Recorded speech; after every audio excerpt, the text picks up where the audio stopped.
In April of 1815, the long-dormant Mount Tambora unleashed a tremendous explosion that was unlike anything seen in recorded history. The immediate effects of its violent eruption were devastating. It produced deadly pyroclastic flows and a hail of rock, magma, and ash throughout the region. But it also created a severe, unprecedented climate catastrophe that extended throughout much of the northern hemisphere, leading to plague, famine, and death.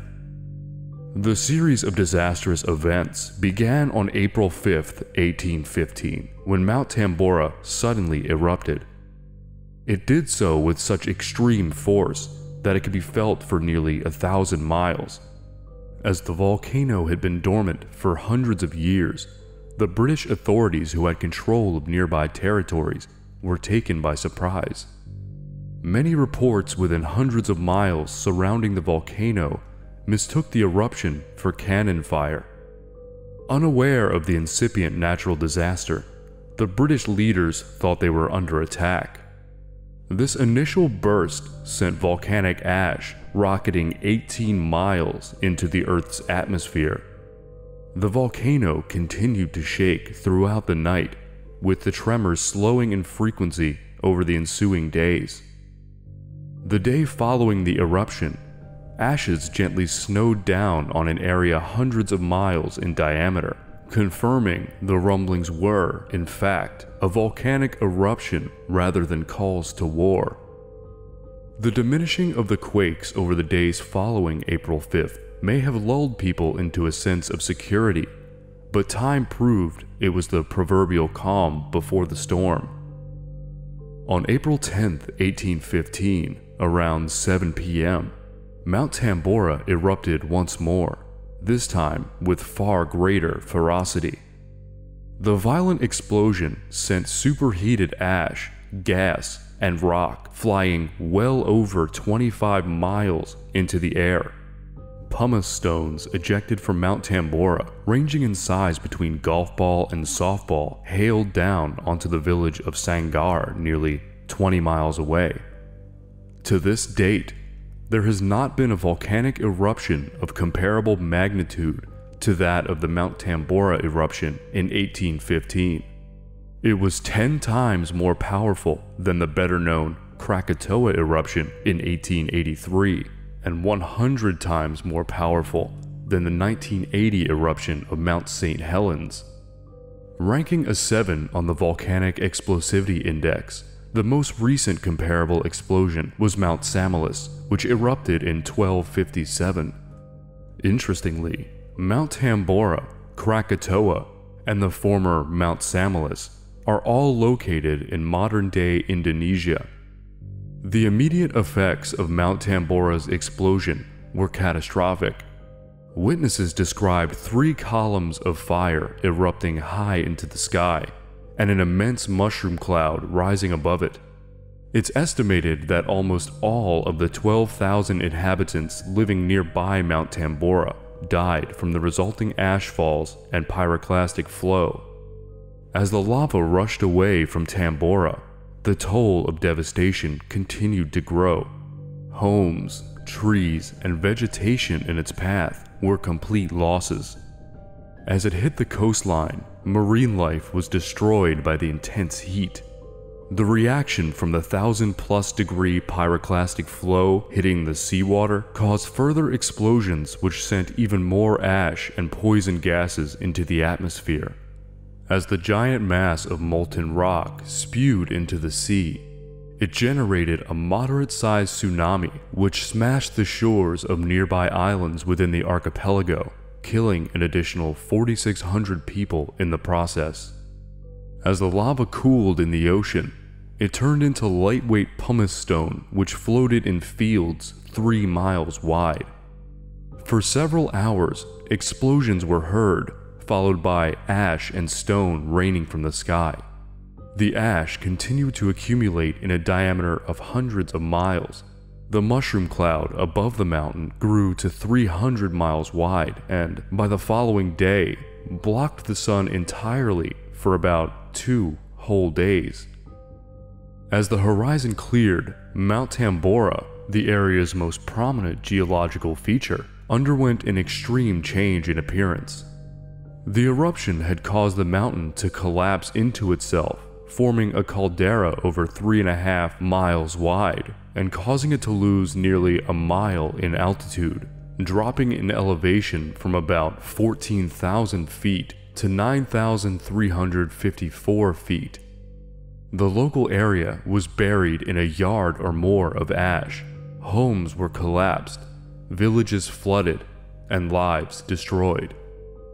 Though the volcano slowly calmed and returned to its quiet state, the consequences of the eruption were far from over. The ash continued to fall from the sky for weeks, so much so that the sheer weight of the accumulation caused houses to collapse hundreds of miles away.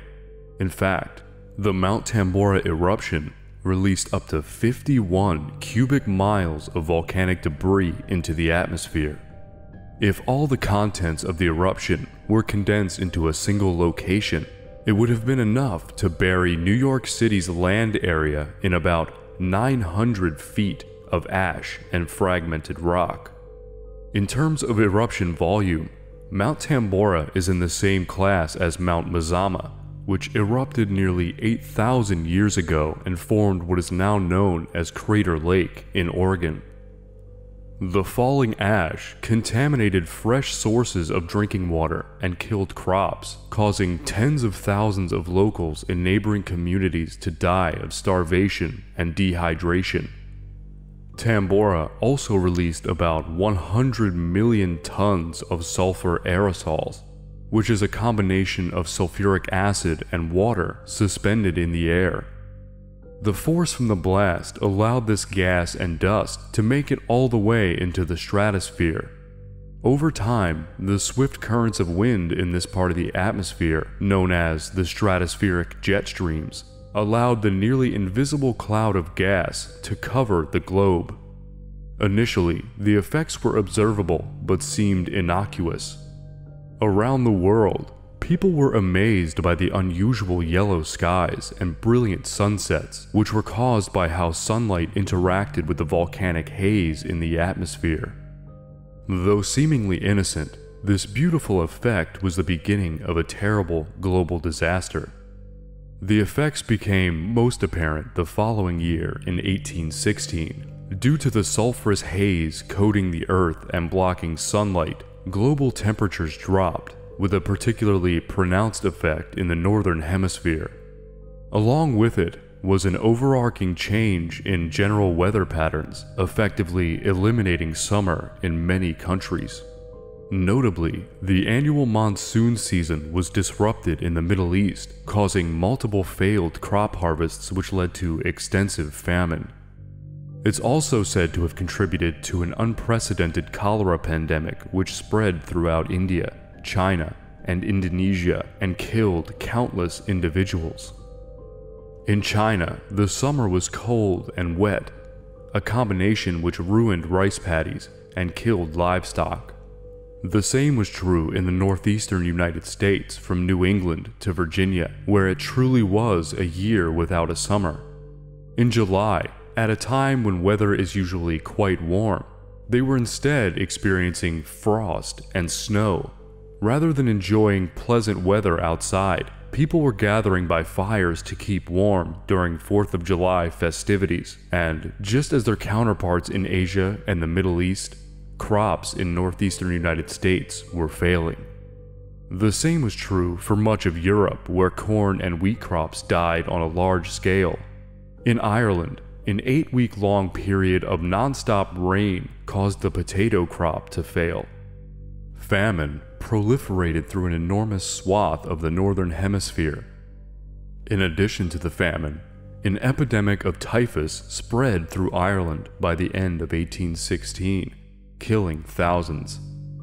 This eruption had deep and lasting impacts on the world, many which are completely unexpected and have persisted into our world today. Due to the crops failing in New England during that summerless year, many decided to leave the area altogether and move west to find a more hospitable climate. This migration negated several years of population growth in New England and seems to have paved the way for the formation of the U.S. states of Indiana and Illinois in 1816 and 1818, respectively. The eruption also had an impact on arts, as many paintings in years after featured deep yellow skies, just like those which manifested from the sun filtering through the volcanic gases and dust in the atmosphere in 1815 and 1816. One of the most notable examples occurred when author Mary Shelley was visiting Lord Byron in Switzerland during the summer of 1816.